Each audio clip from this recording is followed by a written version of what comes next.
Patio stains from food, oil, or rust can totally ruin your outdoor vibe, but getting rid of them doesn't have to be a pain.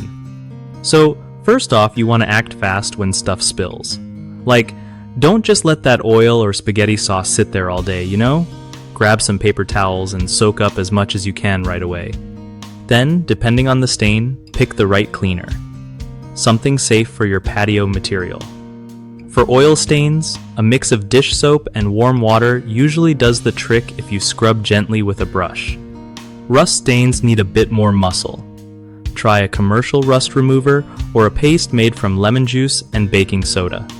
After cleaning, rinse everything with water and let it dry completely. Don't forget to apply a sealant afterward. It's like a shield that stops stains from soaking in next time. Doing this every year keeps your patio looking fresh and saves you from elbow grease later. One of the biggest mistakes people make with patio stains is waiting too long to clean them up, which lets the stains set deep and makes it way harder to remove. Fix this by tackling spills immediately, like I said earlier. Another common issue is using harsh chemicals that can damage your patio surface or kill nearby plants. Always check what's safe for your specific material before applying anything.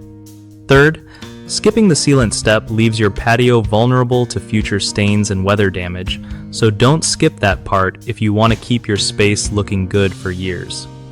If you're stuck trying to find reliable pros for your patio or any home project, BigHomeProjects.com hooks you up with trusted local contractors who really know their stuff.